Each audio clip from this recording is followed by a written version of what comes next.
10 seconds remaining. 5 seconds remaining.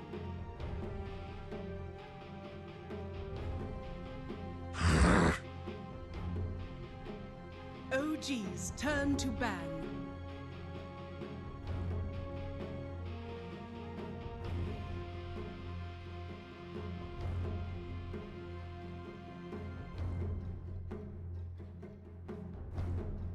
Ten seconds remaining. 5 seconds remaining. Oh. Wings Gaming's turn to ban. OG's turn to pick.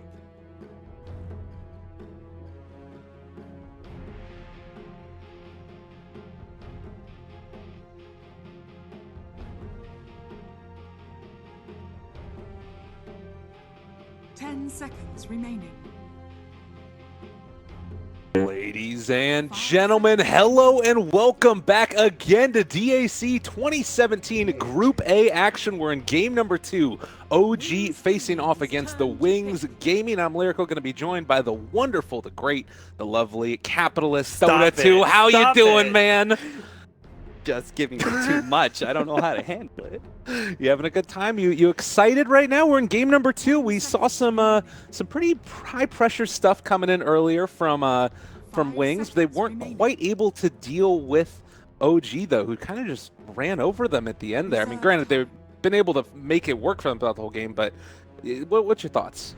My thoughts are I never know whether this is a show of confidence or weakness when I see like a team just give away a certain hero. So first pick Centaur is going to happen once again, and I'm thinking to myself, is this confidence in Wings going like, we know how to deal with this hero even though he's super strong right now, like we've got it this time? Or is it like hubris in some ways that they're just going to stumble into the same trap? We'll see. They're going to start with the Abad, probably not the Shadow Shaman. Remaining. Well, and that's the interesting thing is that they decided to ban out the Earth Spirit, so feeling like that was more the problem with the early game. So I'm wondering now, like they're taking the Shadow Shaman saying, all right, well, Earth Spirit was the problem, I promise. But did OG just go for another roaming hero like the Tusk at this point now? I mean, OG has spent some time in China, right? Yeah. So I think Jarek said something like that. I think I was talking to like a Twitch chat or something. 10 seconds remaining. Like, are you studying up on the Tusk? He's like, dude, the Chinese pubs are just full of it. 5 seconds They're full of the support Tusk. So yeah, I'm sure they're well experienced with it by now if they want to run it themselves, despite it being a spec. I wonder if there's maybe even a different hero that could sort of fit the bill as well, or if they just want to take an entirely different strategy. They're going to go for the Terrorblade expecting that it would be banned in the second phase. And I guess a hero that they pretty highly prize in this one. This is a question. Whenever we get into these situations with the group stages, you have a hero that kind of makes himself known as, or herself known as, the top hero in the carry position. Do you think Terrorblade could be that hero in this meta, maybe? Like, how good is Terrorblade right now? I think Terrorblade is probably one of the better carries right now, but I do think this is something specific to OG. I think something about the way that No-Tail plays it that is a lot more active. And that's the thing, is like No-Tail seems to have a gift for, first of all, he's fantastic at grinding and improving. And I think all that grinding does give him really good game sense. And he understands what he needs to do from his position to be able to give others space, more so than I probably think any other carry out there. So his Terrorblade was not our traditional Terrorblade. His Terrorblade was very active, very aggressive, created a lot of space. So I think maybe for OG, it is a top carry, but not necessarily across the board. Okay. All right, we'll have to keep that in mind and, you know, see how it plays out the rest of the group stages. That's, to me, like the most interesting thing about the group stages is always, you know, how do the teams start, how does the meta begin to develop, and then do you see that change, you know, on a team-to-team basis or what have you. But for now, it's going to be the Invoker that was banned out by Wings, as well as the Timbersaw. Would expect that OG would probably take the Tinker out of here as well. It's just so hard to play Terrorblade against a Tinker. Yeah. I don't know. Is there anything really that we talked about it before? Abaddon, Shadow Shaman. You know what Wings are going to try and do. What else do they need to help complement these heroes to allow them to push down towers? OG's I'm turn not- to ban.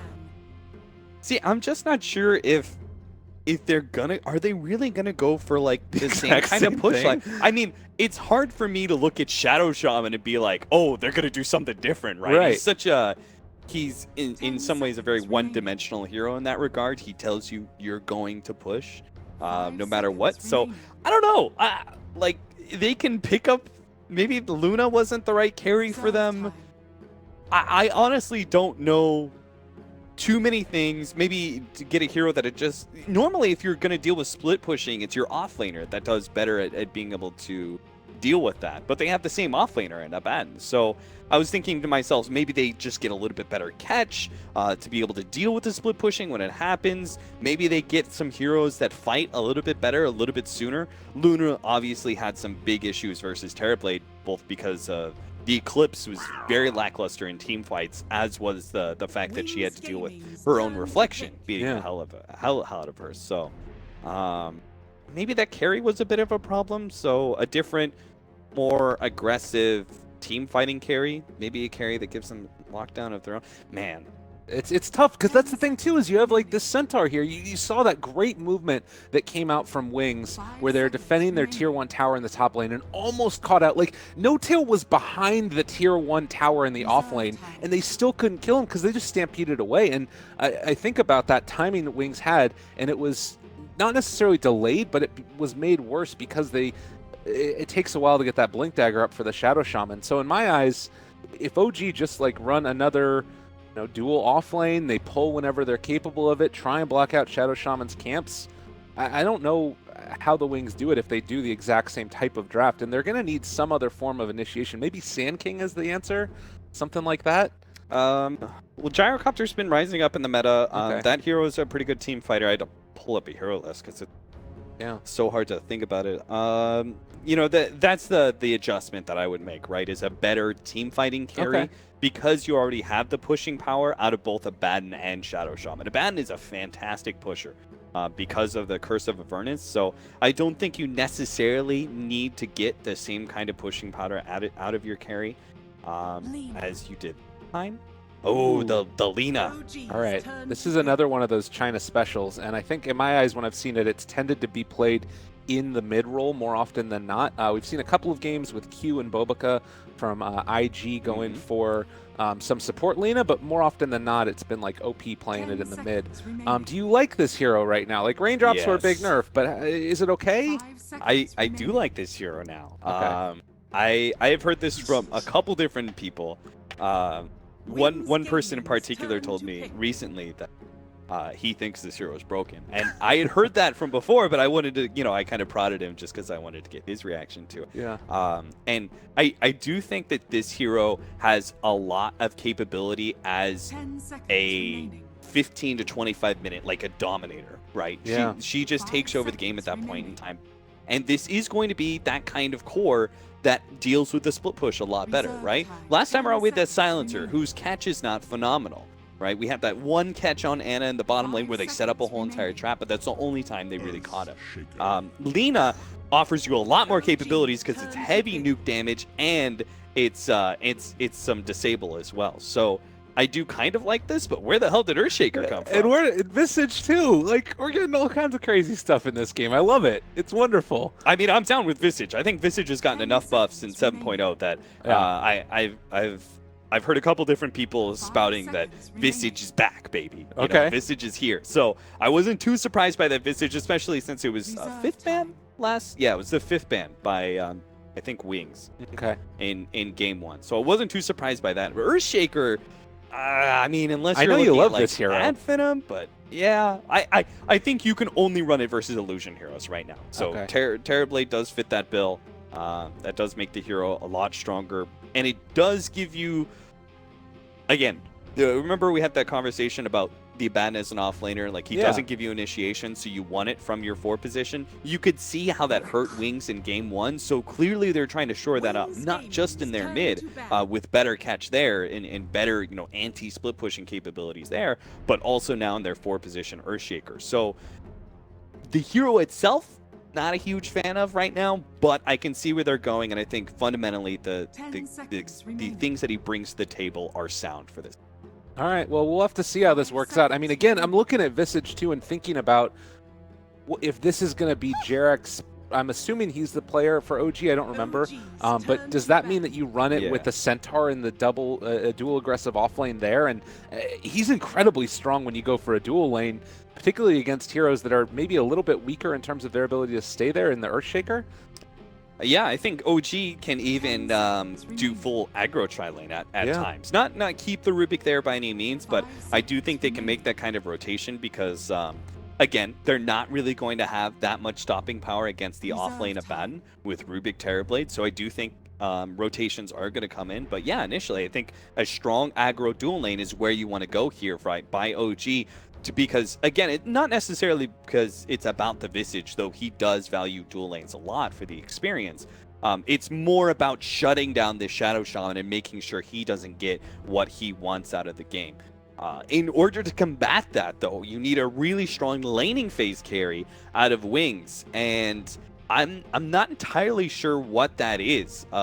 You had mentioned Gyrocopter before. Yeah, I think that hero's okay, but I don't really like it versus Centaur. It's tough. Juggernaut's been banned out. A lot of those traditional heroes that you would expect are already out of the pool at this point. Lifestealer, maybe? They don't have a vehicle. It's kind of what I refer to for, the Infest Bomb. You want to have an early vehicle for the Lifestealer, so that's the only reason I didn't mention that hero earlier. That is interesting. Yeah, there was also a chance for Wings to flip the script on this lineup. I actually thought maybe they were going to do it with their fourth pickup, but then they went third pick Lina. I thought they actually were maybe going to go for an Alchemist or a Naga Siren in a fourth pick capacity in order to try and flip the script a little bit and give us a change, and all of a sudden say, okay, OG, now you have to be the ones to push, because leaving the Alchemist out there in the pool for this long, it does create some problems. God, that is such a strong hero here this game as well. Being able to hold against the pressure that's coming, it almost makes me feel like Wings need to think about switching it up, because like, how are you going to break high ground against this type of lineup? They're going to go back for the Gyrocopter. Woo, we called it. High five. Called it. Nicely done. Granted, I don't know if it's going to win him the game, but it's like he's going to lose them the game, but we called it, baby.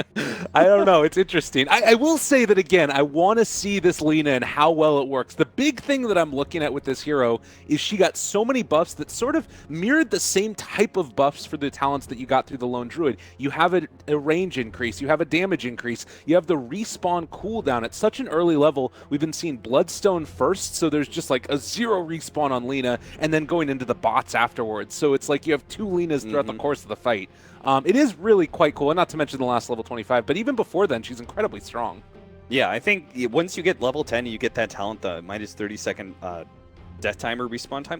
That's insane. Like, this hero just has no death timer. She's always up. She's always fighting, and Laguna Blade is not that long of a CD either. So, but you are going to need a hyperactive Lina in this game, because you've got both Terrorblade and Alchemist as threats to deal with, and OG, I think they're going to play a very similar style to game number 1, right? Where No Tail was and S4 were playing very hyperactive as cores and moving around the map a whole lot, and we're going to have the same like auto win hero for Ana, right? This hero will auto win you the game once you get a certain amount of farm. The Storm Spirit did it by 25 minutes. Alchemist is going to be something similar here around the same timing, 25, 35 minutes. Those are the sort of timings where Alchemist becomes too big to deal with. So I am not fully convinced in Wings' lineup. I think OG does have a bit of an edge, but I don't think it's massive. I give it like 64. All right, well, ladies and gentlemen, we're getting into this game number 2, Group A action, of course. OG versus Wings, and the TPs are going to head out across the map. It does look like Fly is going to be here, at least for the moment. But again, he could end up heading back towards the bottom. So it is going to be him playing that, and instead it's going to be Jerax on the Rubik. If they do decide to dual lane with a Rubik Centaur, is that something that would work quite well? Is it? It feels a little bit sketchy to me. Maybe I don't know. Don't think Visage deals with Abaddon any better than Rubik, because you now don't have a disable at all, but also Grave Chill is removed by Aphotic Shield. So I really thought that Visage would have been the aggro lane hero, but I must not know something it still about could change. this. Yeah. We'll keep our eyes on it. That's kind of interesting.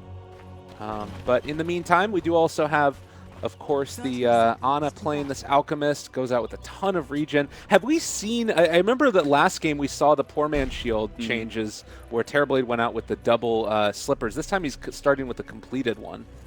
Sorry, just real quickly, I realized it's kind of obvious, right? It's because there's a Shadow Shaman, right? You have to have a disable, right? Of course, you're on it. You know what's up. So I was just like, that doesn't really make too much sense, but if you don't have something to remove shackles, Shadow Shaman is a very strong laning phase hero. So, but you were talking about the PMS for Centaur Warrunner. Yeah, it was interesting because, well, you've got one on the Centaur there that he's not going to be able to finish it. He's just got the Poor Man's Shield or the Stout Shield instead, right. Since the side chop isn't working that way anymore. So I'm kind of, I think that's something else to keep on our minds is the way that those changes are going to affect the early starting builds too. I think it's because the reason he did this is because he's facing a lot more magic damage from Rocket Barrage.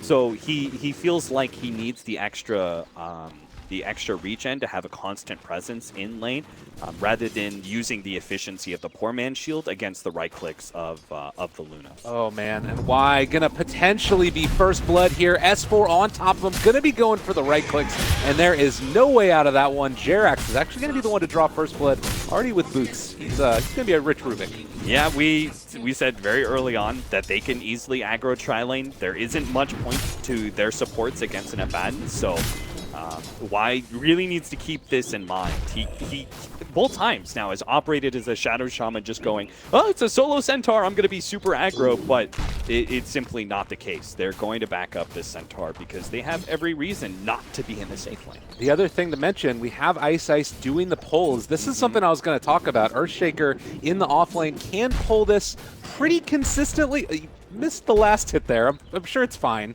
but it's still good because it means you're getting more efficiency out of the jungle than you otherwise would be able to.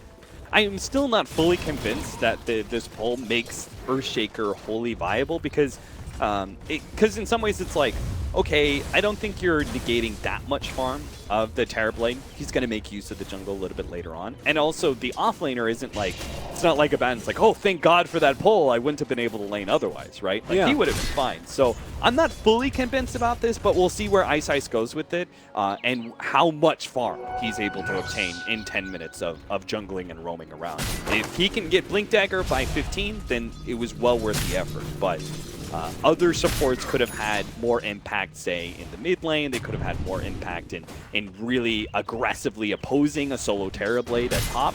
So, not fully convinced, but we'll see. All right, sounds good. They did spot out that he made this movement down towards the bottom lane with the ward here. They expected the ward was placed over in this side. Wings did, and they were not able to get that D ward. But nonetheless, they can still at least not be under too much fire in this lane anymore. And you can see that already the rest of OG's supports, they're going to head off across the map and try and get more stuff done elsewhere, although they won't be able to get the rune as it did look like it was already taken away. So top lane, still more aggression mounted against Fly by Faith Beyond. How do you see the next couple of minutes playing out in terms of map movements by the supports? I think OG did the right thing with their supports, putting pressure early on against the Shadow Shaman lane. What they've done now is brought a sentry for Fly into the safe lane and open up that hard camp pull. So if the Earthshaker does go back to his shenanigans of Fisher pulling, they can have an answer to it and a hard camp pull. They need ways for Visage to be able to obtain farm. This is not a sit-in tri-lane. And S4, nice block off there. They got the shackles to boot, and that should be S4 most likely going down. Right clicks, yeah, it's coming through. They got him. But now going to pull Gyrocop to the other side. Shadow getting a little bit of harassment from Jerax for his trouble.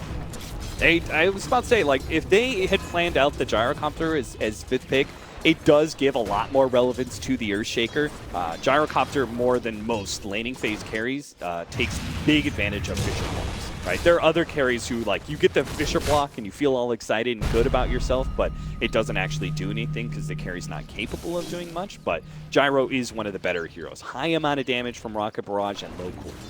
Really good stuff there. And I mean, you don't want to ban a Gyrocopter ever. I don't think that just feels bad. But even if last pick, it would be fine. Ice thinking about a block off there. Now there, go for it. You say that now, but that I legitimately think Aghanim Gyrocopter is going to become a big thing. Okay. I think it is quite viable. I've seen it in so many of my pubs that it's kind of won me over. You know, it's just like I've been beaten into submission by countless pub gyrocopters that I'm finally like, fine, it's a thing. Yeah, that's I can well imagine. And we've seen, I mean, it is basically like a double damage rune. You get so much extra farming capabilities out of it. But we can talk a little bit more about the way this laning stage has worked out. One thing to keep in mind, Abaddon is topping the CS right now, 24-3 over the 15-5 of No Tail, 16 now, but it has been a rough go for this guy. Yeah, he's lost some of his CS from Fisher pulling. He's got face beyond the phase boots always up in his face, but ultimately he will still get the farm he needs eventually, right? It's not like all of a sudden a Terrorblade doesn't have a game because he 10 CS short, you know? So yeah. I think this is a nice threat. You know, it's good for Faith Beyond, but what are you going to do with that farm? That's what I'm concerned about. Last game, he had the extra farm and he couldn't win the game for them. Not nearly in that 15-minute mark that he needed to. Well, back mid, they're going to try and bring down Blink here. He's dropping somewhat low. Soulsumption is going to be able to find that kill in the end. So a nice pickup for Fly. They had a ward in the area as well, and we could see that Blink was just trying to play it as close to the belt as they could as we ended up getting a kill down bottom as well. Another Shackles combo, and Shadow picks one up for himself. Actually, is why they got the final touch. Nice. It's always going to be questionable for S4 if he doesn't have a support behind him showing up in lane, just because he's so easily run down by Shackles and Rocket Barrage. Yeah, I think good rotation by OG. Just like last time, they need to be the ones to kind of set the tempo in this laning phase because they can't let Wings just naturally get to that 12-minute mark where they're going to be quite formidable and let them execute their game plan. They have to play super active with their safe laner, their off laner, and their two supports. So wise rotation by them into the mid lane, a great kill on Lina, and also buys Alchemist the space to go back to his jungle, and he doesn't have to worry about like a smoke rotation at this point. Yeah, no, definitely. Also worth noting that we did have the bounty rune continue to be stolen. Ice has been doing a good job of making sure that Ana hasn't had free reign of those around the map. It was Earthshaker that, you know, now picks up his Arcanes on top of it at about the 6.5-minute mark. So we'd say he's farming pretty well at this point. Yeah, absolutely. All those bounty runes are really racking it up. I think Faith Beyond, he's got to go another Helmet Dominator this game, just because S4... They have a wraparound that's coming in from the other side as well. They might be able to bring down Y or possibly go for the juicier target in Shadow, who is about to be lifted now, pulled back into the hook stomp, trying to get it. They go for the double edge, Soul Assumption to finish. And now Y needs to get out of here. The fissure block to save the day from him at least. But still losing your gyrocopter there hurts a lot. It certainly does. I want to see Faith Beyond. I know he's really enjoying this offlane farm, but I do want to see this Abaddon try and get a little bit more hyperactive and be a little bit more preemptive in joining his carries and such for these potential teams. I know that was a smoke rotation. It kind of caught him off guard, but I think in the future they should try and use this Abaddon to group up a little bit more. OG is really taking advantage of Wings when they're split up like this. You know, it just seems like they have a knack for being able to find these openings in the laning phase, and are punishing Wings really hard for it. The static laning phase is still going fine for Wings. You know, naturally they have a CS advantage in almost every single lane, just because of the matchups, but if they lose Shadow again here... Oh, they're trying to get it. They're just out of range, though. They were pinging that the Shrine was over there, and it looks like mid they're going to be going on to Ana. They'll be able to bring him down, so missing a kill on the Gyrocopter in the bottom and killing off the Alchemist. A nice series of events there for Wings. Yeah, Shadow almost had the wrong positioning there, but he was trying to both, like, kind of put himself there in lane and show that he wasn't too scared, while letting his allies make that rotation in mid, because if you just abandon your safe lane, it does make the smoke rotation to either top or middle a lot more obvious. So it's kind of like this, it's this, you know, what is it, when you stand on the line, tightrope, right? Oh, okay. It's this kind of tightrope. It's this balance act where you have to have presence in lane, but not be too far forward to get caught. I got you there. Well, it looks like No Tail, whoa, gets the Sunder, turns it on his Shadow. They want to bring him low. Stampede, the right clicks, he is going to end up falling. Earthshaker not quite able to get there. Oh, man, they wanted it so bad. There are so many Terrorblades who don't get Sunder at level 6 that I legitimately think Shadow was just like, he doesn't have Sunder, let's just go. Because I've seen they skip Sunder so much at level 6, but that's the thing. OG's Terrorblade, No-Tail's Terrorblade is a little bit different. And I'm not at all surprised he gets level 6 and he picks up Sunder, or at least saves the skill point until he needs it, because he's very active with this hero. Much more active than most other carries would be. So he's going to have better value out of that ultimate than others would. All right. Well, and clearly right there, it makes it work. So brilliant display from No-Tail, ends up ranking him up a kill. And now, you're going to look at the sort of net worth advantage. It's still very static. Wings maybe a little bit ahead in terms of experience. But I feel like, again, it's all to the benefit of OG because we've still got Ana who's farming.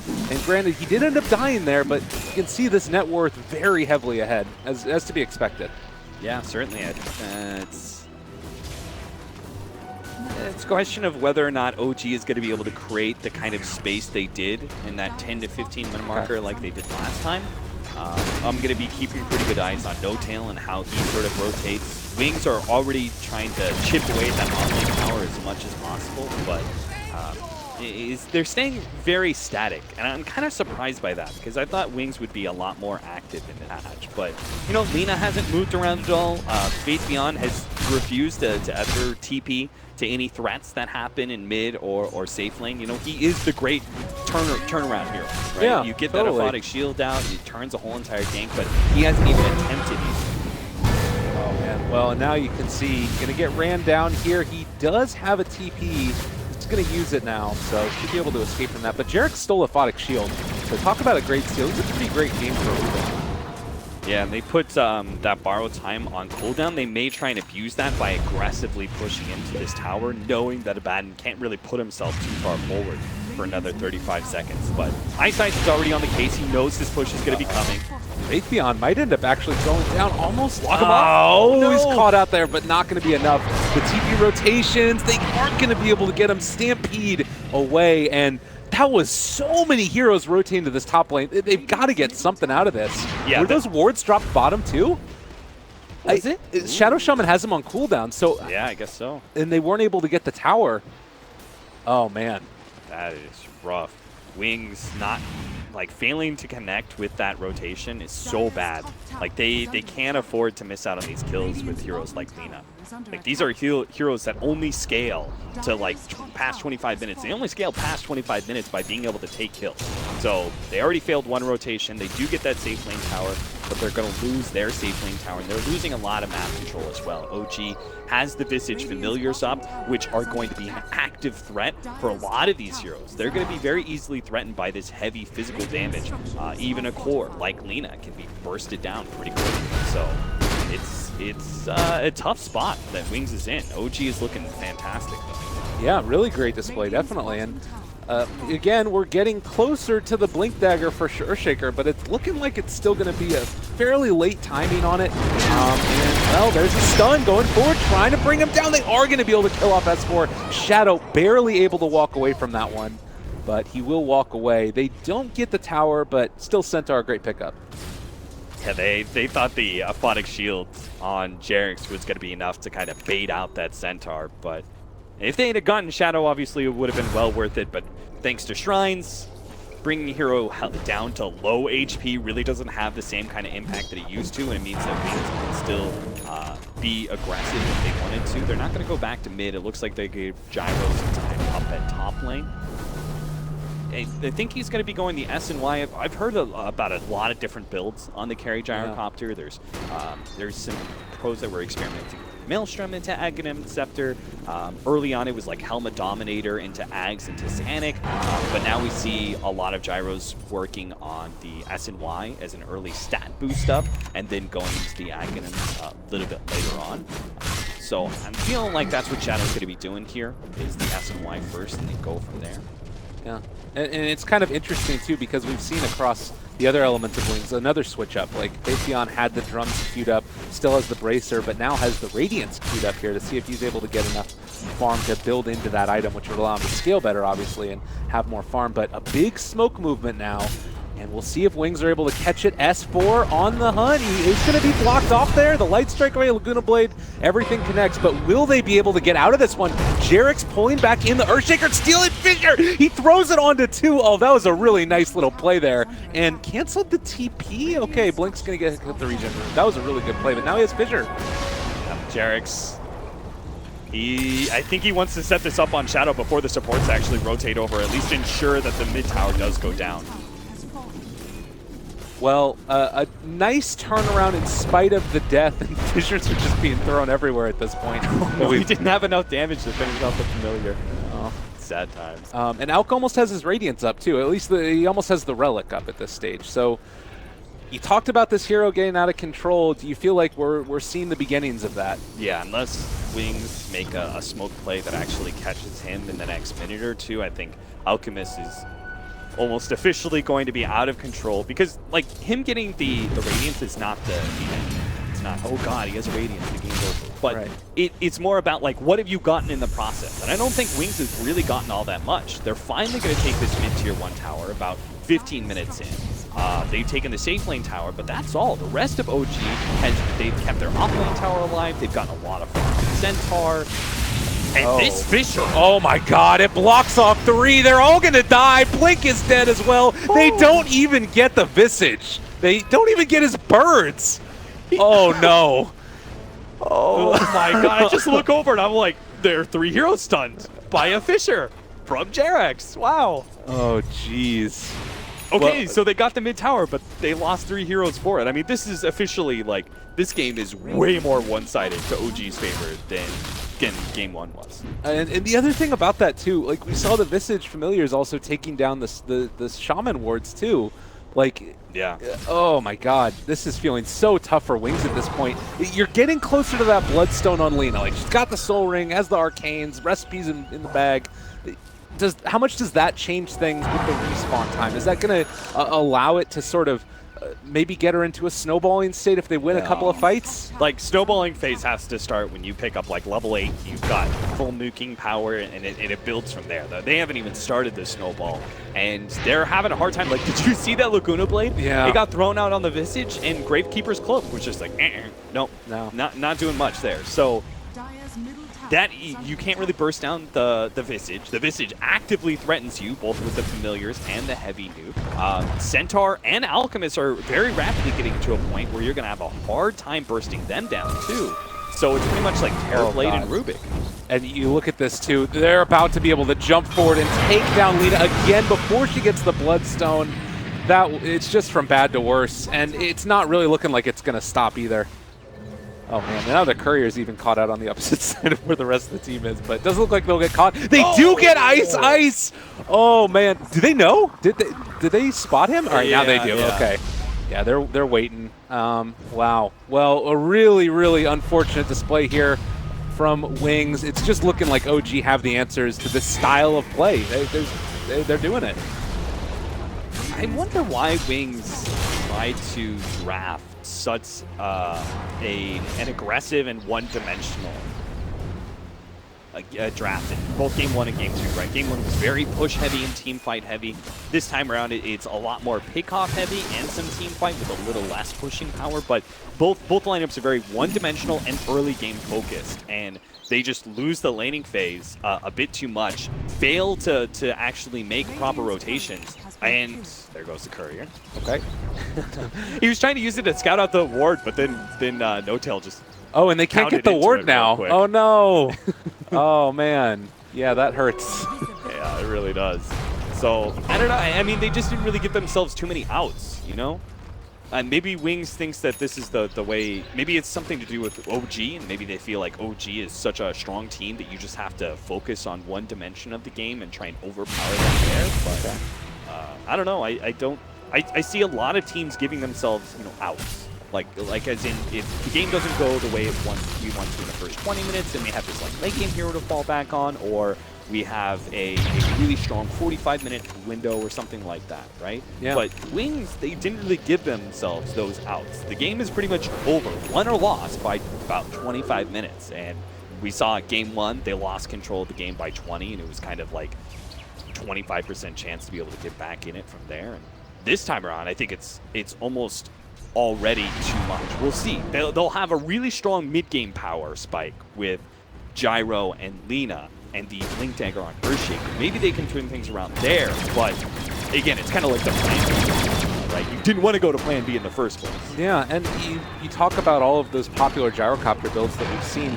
Not a lot of them include BKB at this early stage, but they got to go for it. You need this item to stay alive against so much aggression, because even once you get through the magical, there's still a ton of physical damage that's coming out. So very tough situation to be in, and now another smoke movement in.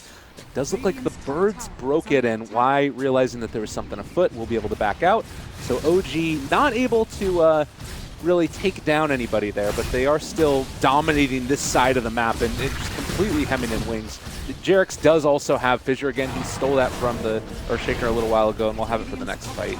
Ice. You got to throw down that enchant totem a little bit more. Yeah. It's difficult, to be fair. Like, it's really hard not to. Oh God, they got 2! Oh no, Faithion is on the wrong side as well. That's going to end up being 3 dead. A great combination. Maybe Faithion gets out. They throw out the Echo Slam. Is it going to be enough? S4 running away. He's not quite going to drop. Oh, 67 HP. Oh, another block off. Jarex, he's all over the damn place. He had Light Strike Array as well. Threw it back onto him. Oh my God, this game's over. Holy shit, that was awesome. Jarex just executed that whole entire wing squad. Oh my God. That was so sick. All right, well, Lina's back up again in a second, but it's not going to do him any good. This is going to be a lane of barracks.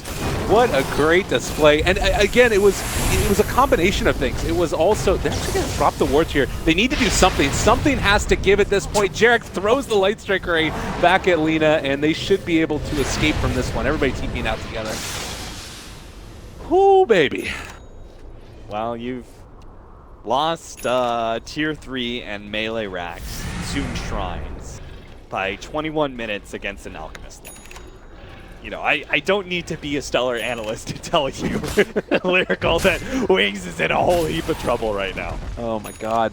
And it's, I don't know, I mean, it's just, it doesn't really feel like, you talked about that one-dimensional draft, sort of, and to me the biggest thing about it is that you just have to stop one thing from happening in that early laning stage. Like, find one kill on a hero where you're not supposed to, or, you know, turn around a lane, and suddenly you're at such a huge advantage relative to where you should be. Yeah, I think it was just the rotations by OG. It all starts with that first blood on the Shadow Shaman, establishing some real good presence against that gyrocopter, and then being able to gank Lina shortly after. You know, I think those two things by OG set themselves up with an early lead against Wings. Wings failed to be able to ever really connect or take control of the map in any way.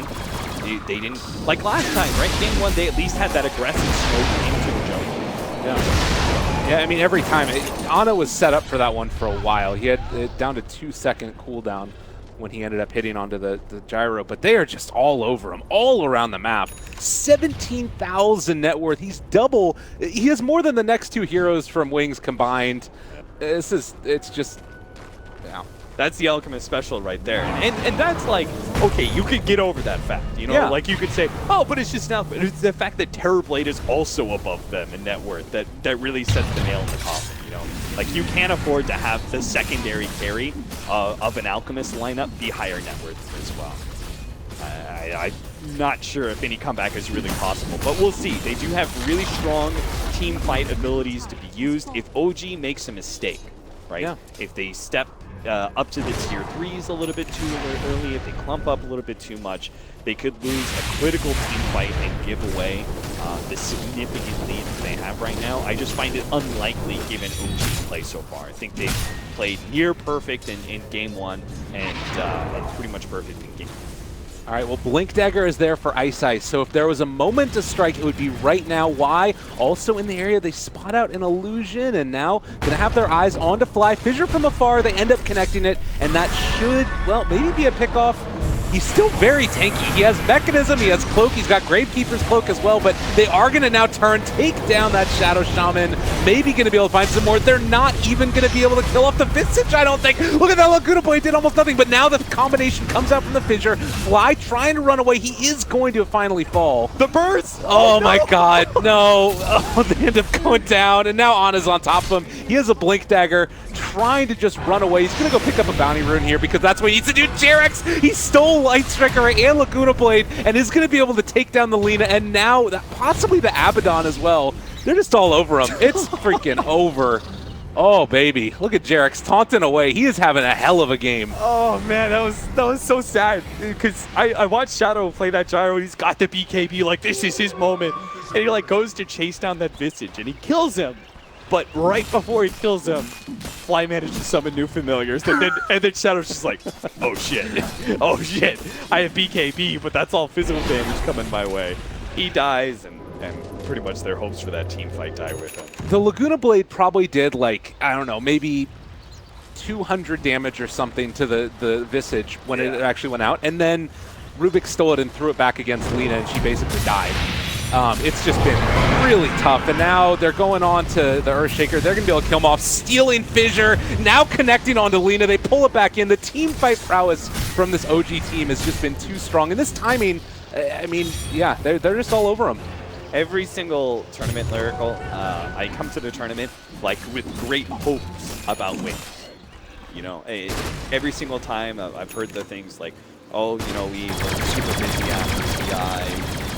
Lost sort of our standing because of that, and we really haven't been able to grind it, but we're going to get back into it. So every tournament I think to myself, this is the one. Like, we'll finally see the good old Wings, you know, come back and forth. But it's not just people adjusting to how Wings play, and not at all. I think there are a lot of, like, basic mistakes that Wings are making in this series so far. They do not look in very good form.